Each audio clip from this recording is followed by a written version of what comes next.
वाले परिवार को ढेर सारी शुभकामनाएं। आज हम लोग 75वां वर्षगांठ पूरा करके 76वां गणतंत्र दिवस की ओर अग्रसर हैं।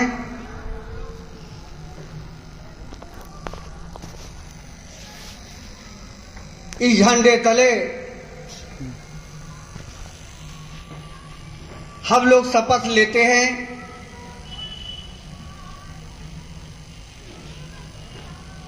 कि इस देश को आजाद कराने में कितने हमारे पूर्वज थे, काफी संकट सहकर आने वाले फ्यूचर के लिए संघर्ष किया था, तब जाकर यह देश आजाद हुआ। और आज हम लोग पूरे भारत में उनकी याद में यह गणतंत्र दिवस मनाने का काम कर रहे हैं।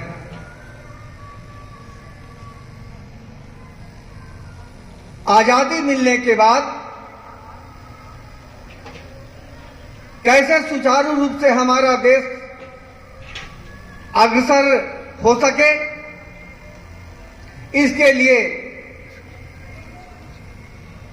भीमराव के अंबेडकर के नेतृत्व में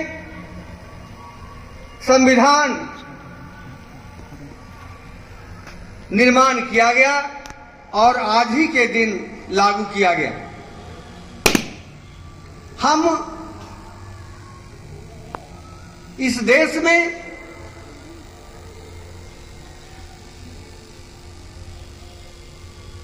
ऐसा हमारा संविधान लागू किया गया, किसी भी संप्रदाय, किसी भी जाति, ऊंच नीच छुआछूत रहित यह समाज का निर्माण हो और सभी का विकास हो। अपने अपने विकास के लिए, अपनी आजादी के लिए भारत का प्रत्येक व्यक्ति वह स्वतंत्र है।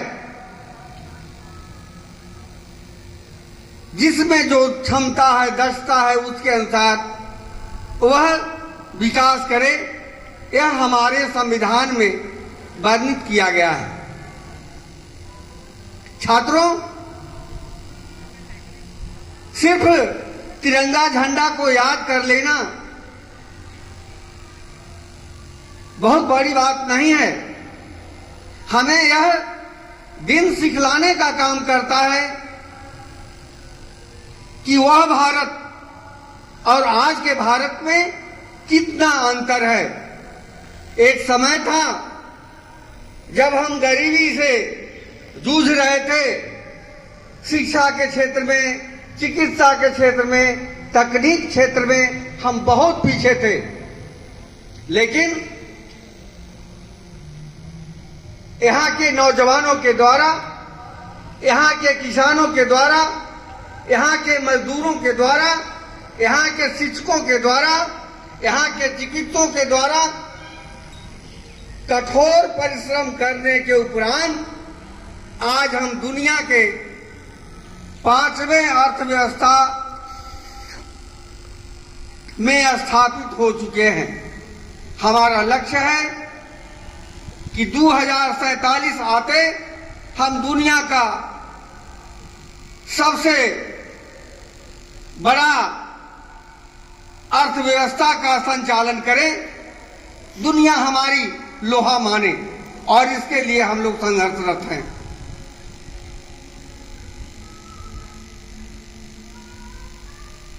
सामरिक क्षेत्र में हमने काफी आत्मनिर्भर बना है। तेजस जैसे फाइटर विमान, तो स्थल सेना के लिए अर्जुन जैसा टैंक हम स्वयं निर्मित करना शुरू कर दिए। और अब तो हमारे देश से, जो एक समय था कि दूसरे देश से हम सामरिक सामान निर्यात करते थे, आयात करते थे, आज हम निर्यात कर रहे हैं। यह दर्शाता है कि हम विकास की ओर हमेशा अग्रसर हैं। शिक्षा के क्षेत्र में, चिकित्सा के क्षेत्र में हम बहुत विकसित हो चुके हैं। हमारे देश में ऐसे ऐसे महापुरुष पैदा हुए, अब्दुल कलाम आजाद, जिन्होंने पूरी दुनिया में भारत को स्थापित करने का काम किया। हम उनके बताए हुए रास्ते पर ईमानदारी से, परिश्रम के साथ, सच्चाई के रास्ते पर आगे बढ़ रहे हैं। याद करें, एक समय था जब यहां से मजदूर के रूप में लोग पलायन होते थे विदेशों में, मलेशिया में, मॉरिशस में। क्योंकि हमारे यहां रोजगार का साधन नहीं था, खदान के लाले पड़े थे, और आज हम परिश्रम के बदौलत भारत ही नहीं पूरी दुनिया को खाद्य निर्यात करने का क्षमता रखते हैं। सिर्फ हमारा एक राज्य पंजाब, जो पूरे भारत को गेहूं खिलाने का काम करता है। कृषि के क्षेत्र में जवाहरलाल नेहरू के द्वारा कृषि क्रांति लाके, सफेद क्रांति लाके हम दूध के क्षेत्र में आत्मनिर्भर हुए। कृषि पैदावार हमारा बढ़ा है। आज हमारे देश में जितना कृषि पैदावार उत्पन्न हो रहा है, भंडारण का अभाव है कि हम कहां सुरक्षित उसको रख सकते हैं। आप कल्पना कर सकते हैं वो भारत और आज की भारत में कितना अंतर है। छात्रों, खास करके आपके लिए उन्होंने कल्पना किया था, और आज जो आप यहां पर खड़े हैं, कल के सुनहरा भारत के भविष्य हैं। आप प्रत्येक नागरिक, छात्र हो या छात्रा, अपने कर्तव्य पथ पर दृढ़ निश्चय के साथ वह आगे बढ़ने का प्रयास करेगा। निश्चित रूप से जो हमारा परिकल्पना है कि 2047 में दुनिया का सबसे ताकतवर देश भारत पुनः उभरेगा, हमें आशा ही नहीं, पूरा विश्वास है हम उसमें स्थापित होंगे और पुनः हम दुनिया को अपने हाथों से संचालित करने का काम करेंगे। हम ऐसा इसलिए करें कि वर्तमान समय में जिसके पास एजुकेशन है, जिसके पास टेक्नोलॉजी है, वह दुनिया पर राज कर रहा है। वो समय अब नहीं है कि ताकत से, डंडे से हम किसी को हाँक सकते हैं। आज बुद्धि की आवश्यकता है, और खास करके ये हमारे शिक्षकों पर दायित्व जाता है कि हम कैसे बच्चों को मोटिवेट करें। क्योंकि पढ़ लिख लेना ही बहुत बड़ी काबिलियत नहीं है। पहले लोगों का परिकल्पना था कि जात पात का जो प्रथा है, ऊंच नीच का जो प्रथा है, लोग पढ़ लिख जाएगा तो छूट जाएगा, इससे दूर हो जाएगा। लेकिन आप परिकल्पना कीजिए, आज फेसबुक पर चलता है, अभी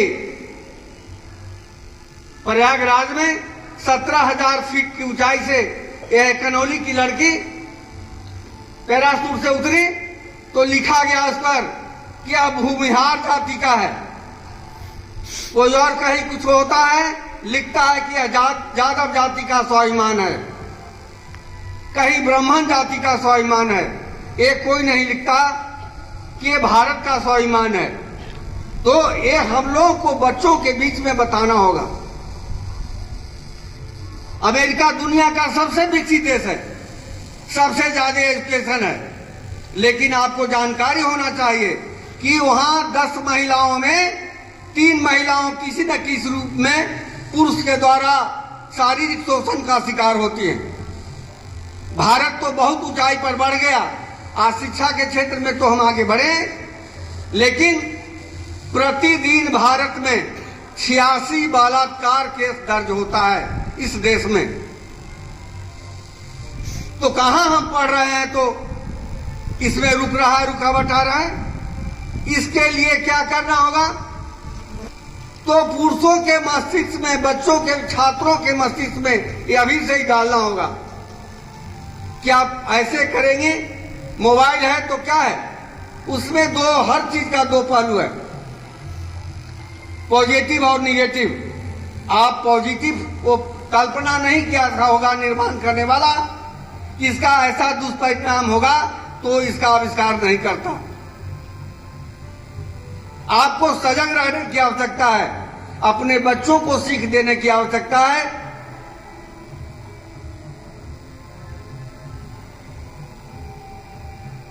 कि उसमें जो सकारात्मक सोच है उसको जीवन में उतारने का प्रयास करें, और जो भी नकारात्मक है उसको मन से, मस्तिष्क से निकालने का प्रयास करें।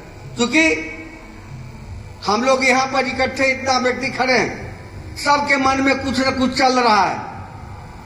यदि सकारात्मक सोच चलता है तब तो ठीक है, और यदि मन में नकारात्मक सोच लेके वो यहाँ पर खड़ा है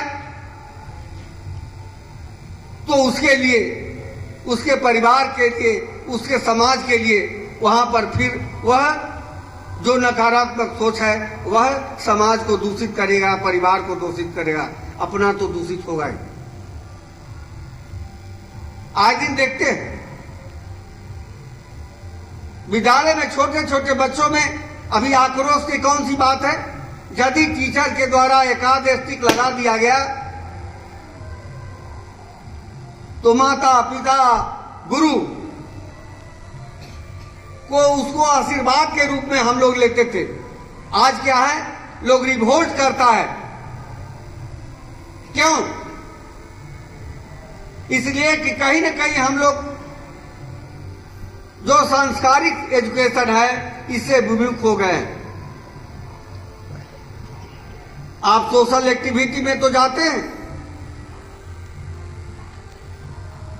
लेकिन साथ साथ प्रतिदिन जो भी क्लास टीचर होते हैं वो 5 मिनट के समय देकर बच्चों के बीच में कि आज आपका सुबह प्रथम पीरियड में आपसे हमारी मुलाकात है, आप ऐसा काम करें ताकि पूरा दिन अध्यापन कार्य आप शांतिपूर्वक स्वतंत्र माहौल में कर सकते हैं। इसको लिए क्लास टीचर को प्रेरणा देने की आवश्यकता है। यदि प्रतिदिन मन में आप डालेंगे तो हो सकता है जहां पर 20 लड़का है वहां पर 5 ही आपकी बातों को वह सुन सके और लागू कर सके। कल 5 है, कल 7 होगा, परसों 10 होगा।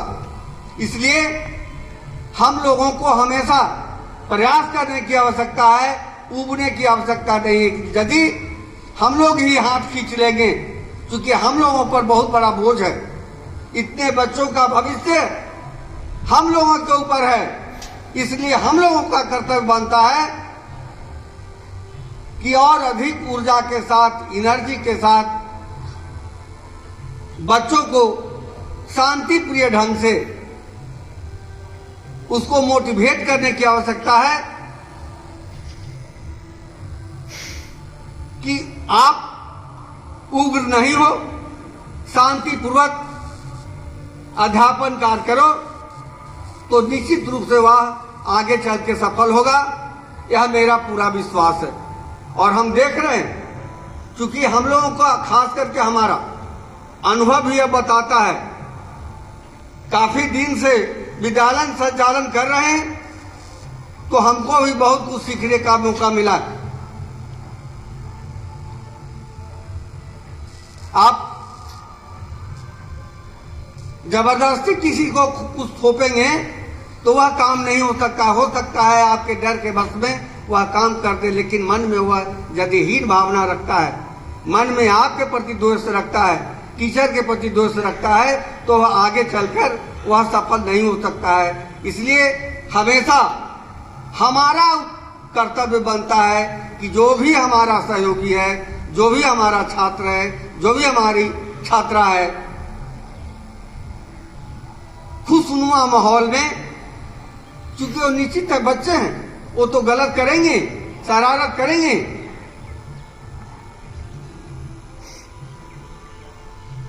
लेकिन कुशल शिक्षक वही है।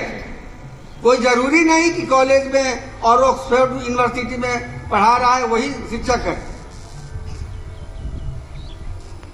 हम इनमें से 5 लड़के का यदि भविष्य सुरक्षित कर देते हैं तो ही हम समझते हैं कि हमारा जिस पेशा के लिए हम आए थे उसमें हम सफल हुए। इसलिए हमेशा हम लोग को प्रयास करने की आवश्यकता है। विद्यालय से जुड़ा हुआ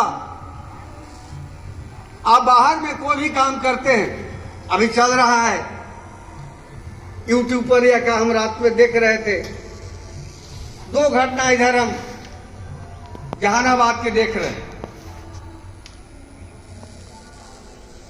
कल भी कोई लड़का बलाचक मोड़ पर,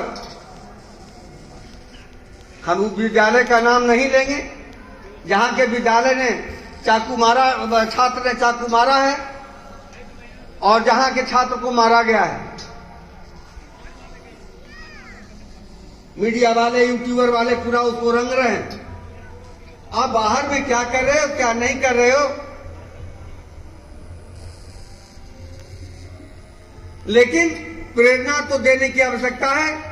हम लोग तो प्रेरित कर सकते हैं कि बेटा तुम ऐसा काम करो कि तुम्हारे लिए उचित रहेगा, क्योंकि बहुत जिम्मेदारी के साथ गार्जियन आपके पास बच्चे को भेजता है। और हम हमेशा इस बात का कि बाढ़ का पानी ज्यादा टिकाऊ नहीं होता, स्थिरता बहुत जरूरी है। हम लोग धीरे धीरे हम भी सोच रहे हैं हम कहां थे और कहां पहुंच गए आज। क्वांटिटी में विश्वास नहीं कीजिए, क्वालिटी में विश्वास कीजिए। क्वालिटी आपका रहेगा तो एक सफल संस्थापक के रूप में, सफल संस्था के रूप में आपका परिचय होगा इस जहानाबाद नगरी में। और हम समझते हैं हम सभी का बेहतर प्रयास से आज उस मुकाम पर करीब करीब हम लोग पहुंच गए हैं।